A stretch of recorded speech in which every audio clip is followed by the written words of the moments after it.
सभी दोस्तों को नमस्कार। वैदिक मैथ्स में आपका स्वागत है। आज हम बात करेंगे डाउट क्लास के बारे में जो स्टूडेंट्स के द्वारा पूछे गए हैं क्वेश्चन। ओके, चलिए तो पहला क्वेश्चन अगर हम बात करें तो ये दिया हुआ है कि चमनलाल, अरशद और जगजीत सिंह ने कोई चुनाव लड़ा। मतदान में सभी वोट वैध थे, मतलब जितना भी वोटिंग हुआ था वो सब कैसा था, वैलिड था। अरशद को कुल वोट के 35% वोट मिले। जैसे जैसे मिलते जा रहा है लिखते जा रहा है। ऐसे तीन लोग हैं यहाँ पर। तीन लोग में पहला कौन है तो चमनलाल सी से, अरशद के बारे में बात करेंगे तो ए से, और जगजीत के बारे में बात करेंगे तो जे से। अरशद को कुल वोट के 35%, अरशद को कितना मिल रहा है तो 35%। ओके, दूसरा चमनलाल को प्रत्येक 35 वोट में से 14 कैसे लिखेंगे तो चमनलाल को 14 वोट मिलता है आउट ऑफ कितना 35, है ना। इस तरीके से विजेता को सबसे कम वोट पाने वाले व्यक्ति की तुलना में इतना वोट अधिक मिले तो मतदान हुए सभी वोटों की संख्या। जब भी क्वेश्चन परसेंटेज में और फ्रैक्शन में दिखाए तो आप किसी एक चीज में कन्वर्ट करने का कोशिश कीजिए। चलिए सबको फ्रैक्शन में बदलते हैं। क्या ये 7 दूना 14, 7 पचे 35, मतलब क्या 2/5 होगा। 35% कहने का मतलब 35/100, 5 से 7 बार में, 5 से 20 बार में, ये निकला 7/20। ध्यान से समझना है, जब भी हम लोग ऐसे क्वेश्चन में फ्रैक्शन से क्वेश्चन बनाते हैं तो उसका डिनोमिनेटर पार्ट, मतलब नीचे वाला जो है वो हमेशा टोटल नंबर को दिखाता है। तो 5 और 20 का एलसीएम कितना हो जाएगा 20, मतलब हमेशा नीचे में 20 में बदलना है। ये तो 20 है, क्या 5 को 4 से गुना कर दें 20, मतलब ये हो गया 8/20। ध्यान से समझना है। इसका मतलब है कि चमनलाल को 20 यूनिट में से 8 वोट मिला। ये ए से अरशद है, 20 में से 7 वोट मिला तो 8 7 15 वोट हो गया। इसके मतलब है जगजीत को 20 में से 5 वोट मिले, तब तो 8 7 15 और 5 20 होगा। अब क्वेश्चन पे आते हैं। बोला विजेता को, विजेता कौन है जिसको सबसे ज्यादा मिला, मतलब 8 वोट मिला सबसे ज्यादा, ये कैसा है तो विनर है। सबसे कम वोट पाने वाला, तो सबसे कम वोट पाने वाला कौन है 5 यूनिट की तुलना में इतना अधिक मिला। ऐसे ही बताइए 5 से कितना अधिक हो रहा है तो 3 यूनिट। इसका मतलब है कि 3 यूनिट का वैल्यू हमें मालूम चल गया कि 4950 है। तो बताइए 1 यूनिट का वैल्यू 3 से कटा, 3 से एक बार में 3, 3 छक 18, 3 पचे 15 और 1 0, 1 यूनिट का वैल्यू। हमसे क्या नहीं पूछा गया, कुल वोटों की संख्या। तो टोटल किसको मान रहे हैं 20 यूनिट को, तो 20 यूनिट का वैल्यू कितना हो जाएगा यहाँ पर 20 यूनिट का वैल्यू, तो 20 गुना 1650। आंसर देखिए तो 00, 2 पचे 10 का 0 1, 16 दूना 32 और 1 कितना 33। आपका आंसर कौन सा हो जाएगा तो 33,000। इस तरीके से इस क्वेश्चन को सोल्व करेंगे। क्लियर है।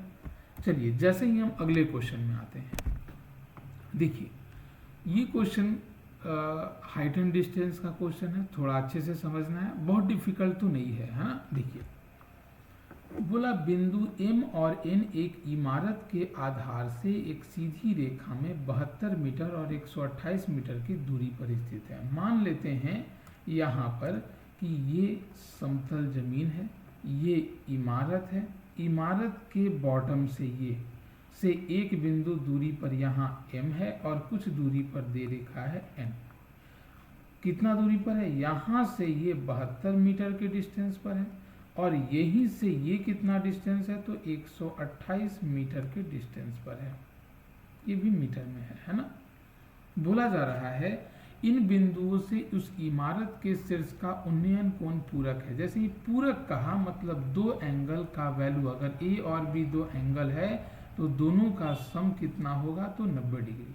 इसका मतलब है कि यहाँ से पहला जो एंगल बन रहा है, अगर इसको थीटा मान लें तो कंफर्म हो गए कि दूसरा जो है वो क्या होगा तो 90 डिग्री माइनस थीटा होगा, क्योंकि दोनों का सम 90 होना चाहिए।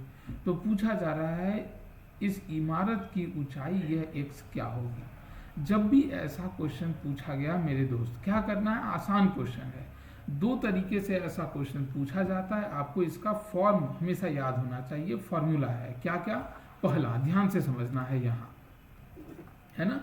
पहला कंडीशन कहा जाता है इसी तरीके का कि अगर किसी चीज के बॉटम से खास डिस्टेंस, मान लेते हैं ये ए दिया हुआ है और इसका डिस्टेंस जो है वो बी है, और यहाँ से ये एंगल जो बन रहा है वो कॉम्प्लीमेंट्री है, जैसा कि क्वेश्चन में पूछ दिया गया 90 डिग्री माइनस थीटा, तो हमेशा इस x का जो वैल्यू होता है वो √a इंटू बी होता है, बस इसको याद रखना है। इसी तरीके से दूसरा बोला गया कि एक बेस है, इस पर दो खंभा है, मान लेते हैं पहला ये दूसरा ये, ठीक है। पहला का लंबाई a है, दूसरा का लंबाई b है। बोला जा रहा है पहले के टॉप से दूसरे के बॉटम में और दूसरे के टॉप से पहले के बॉटम में बनाया गया जो एंगल है वो कॉम्प्लीमेंट्री है, ये थीटा है और ये 90 माइनस थीटा है, तो इनके बीच का जो डिस्टेंस है ये बताइए। तो भी यहाँ x का वैल्यू √a इंटू बी होता है, बस। तो ऐसा ऐसा क्वेश्चन अक्सर पूछ दिया जाता है, जो आपको याद रहेगा तो तुरंत बन जाएगा। तो क्या वही फॉर्म है, तो क्या हम यहाँ x का वैल्यू √72 इंटू 128 लिख सकते हैं, बस हो गया। कैलकुलेशन करना है, थोड़ा सा छोटा कर देंगे तो बढ़िया है। 72 क्या 36 गुना 2, क्योंकि स्क्वायर के टर्म में लिख रहे हैं, और इसको 2 गुना 64 हो जाएगा। बोलिए 36 का 6, 2 2 से 1 2 निकला और 64 का 8, बस हो गया आंसर, है ना। 6 दूना का 12, 12 8 96, तो आंसर क्या हो जाएगा, ऑप्शन नंबर बी। आप समझ सकते हैं क्वेश्चन आसान है, बस फॉर्मूला आपको याद होने चाहिए, है ना। चलिए अगले क्वेश्चन के बारे में हम लोग बात करते हैं। देखिए पाइप एंड सिस्टर्न का क्वेश्चन है, बहुत डिफिकल्ट नहीं है ना। डिफिकल्ट तो ऐसे कोई क्वेश्चन नहीं होता है, हाँ थोड़ा सा समझना होता है, ये सब प्री लेवल का क्वेश्चन है। बोला क्या गया कि पाइप ए और पाइप बी दोनों क्या करता है, फिल करता है 10 घंटे में और 13 कंप्लीट 1/3 आवर में। चलिए यही लिखते हैं, ए फिल करने का काम कर रहा है 10 घंटे में, बी जो है फिल कर रहा है इसीलिए पॉजिटिव है, ऐसे भी लिख देते हैं। 13 कंप्लीट 1/3 क्या 13 या 39 और 1 40/3 घंटा होता है। ये भी क्या कर रहा है, भरने का। व्हेन आगे pipe C is an emptying pipe, pipe C कैसा एम्प्टी है, खाली करने वाला, तो खाली करने वाले को माइनस से लिखते हैं, है ना।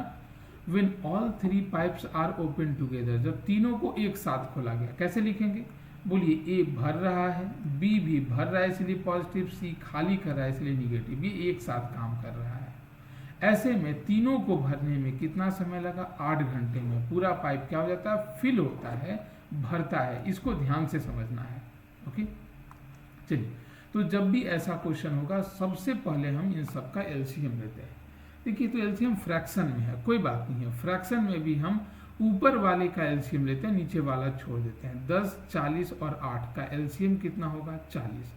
10 चौका 40, ए का एफिशिएंसी 4, बी 40 से एक बार में, लेकिन 3 से डिवाइड करेंगे तो 3 ऊपर, बी का एफिशिएंसी 3 और तीनों का मिला के 8, 5 40 मतलब भर रहा है। बोलिए ये तो कंफर्म होगा ना कि ए का वैल्यू 4 है, प्लस बी का वैल्यू 3 है, माइनस सी का वैल्यू क्या लिखेंगे कि टोटल करने पर हम लोगों को 5 मिले। ये बातें सभी को समझ में आ रही होंगी। तो बताइए 4 3 7, 7 में से क्या घटाएं कि 5, तो सबको समझ में आ रहा है 2, मतलब सी का एफिशिएंसी 2 है। सी हर घंटे 2 लीटर पानी खाली कर सकता है। पूछा गया pipe C alone can empty 60% part, तो इसका मतलब टोटल पार्ट है ना, तो 40 का 60% कितना हो गया, तो 6 चौका 24, मतलब 24 लीटर को ही खाली करना है। तो 24 लीटर को खाली करना है किस इफिशियंसी से, 2 के इफिशियंसी से, तो क्या 12 घंटे लगेंगे, 12 दूना 24, इसलिए आपका आंसर कौन सा सही होगा, option number 1, that means 12 hour. Clear है। चलिए नेक्स्ट क्वेश्चन पे आते हैं। देखिए नेक्स्ट क्वेश्चन ट्रिग्नोमेट्री का पूछा गया और आसान क्वेश्चन पूछ दिया गया। हाँ फॉर्मूला का तो जरूरत है, हाँ यहाँ आंसर दे दिया गया, कोई बात नहीं है, अपने आंसर जो भी हैं लगाए हैं, थोड़ा सा गलत समझना है उस चीज़ को। देखिए रूट जब दोनों जगह है तो इसको हम लिख सकते हैं ऐसे भी, रूट के अंदर 1 minus sine A divided by 1 plus sine A. जब भी ऐसा होता है तो हम हमेशा नीचे वाले का साइन बदल के, प्लस में है तो माइनस में और माइनस में है तो प्लस में, ऊपर नीचे गुना करेंगे। 1 माइनस साइन ए और नीचे भी 1 माइनस साइन ए, एक ही चीज़ से गुना भाग करने से इक्वेशन में कोई फर्क नहीं पड़ता है। ओके, क्लियर है? चलिए, तो अगर ऐसा है, अब बात समझना है मल्टीप्लाई करने के लिए। अगर मल्टीप्लाई किए तो क्या ऊपर में 1 प्लस साइन ए, 1 माइनस साइन ए, 1 माइनस साइन ए, तो क्या 1 माइनस साइन ए का होल स्क्वायर हो जाएगा। नीचे 1 प्लस ए, 1 माइनस ए, मतलब ए प्लस बी और ये ए माइनस बी, क्या मल्टीप्लाई करने से A square minus B square हो गया। A square that means what, 1 का स्क्वायर 1 और बी स्क्वायर मतलब साइन स्क्वायर ए हो गया। इस तरीके से root over 1 minus sine A का whole square and whole divided by क्या 1 minus sine square A, that means cos square A हो जाता है।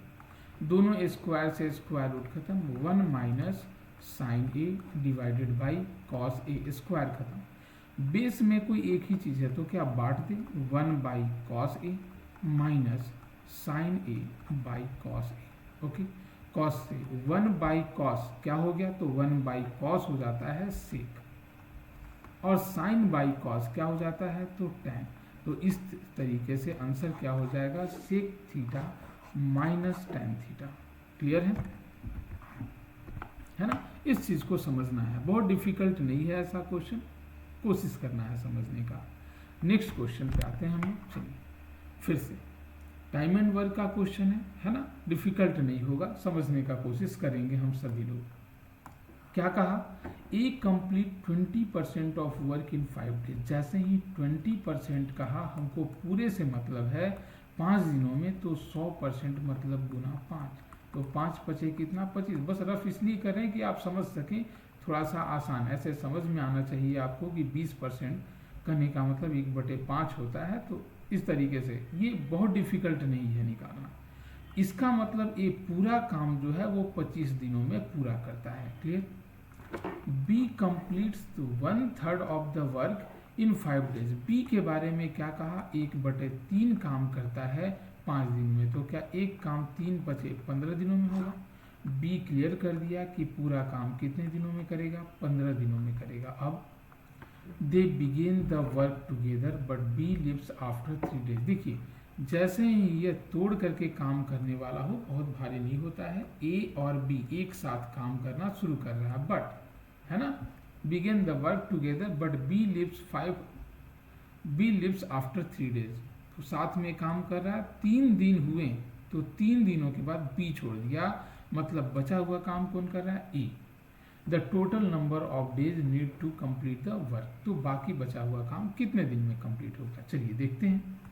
तो जब भी ऐसा क्वेश्चन हो, पर सबसे पहले एलसीएम, क्या 25 और 15 का एलसीएम 75, 25 या 75, 15 पचे 75, इफिशियंसी निकल गया। ए का इफिशियंसी कितना है, 3, बी एक दिन में 5 काम करता है। तो दोनों मिल करके क्या ए और बी एक दिन में 8 काम करेंगे, 5 और 3 8, तो 3 दिन में, एक दिन में 8 काम, तो 3 दिन में 3 गुना 8 मतलब कितना काम हो गए, 24 काम। ए और बी में के 3 दिन में 24 काम किए, 75 काम टोटल था, तो 75 माइनस 24, 4 और 1 5, 2 और 5 7, 51 काम बचे हुए हैं ए को करने के लिए। तो क्या ए अपने 3 के इफिशियंसी से काम करेगा, तो 17 तिया 51, तो क्या 17 दिन लगेंगे।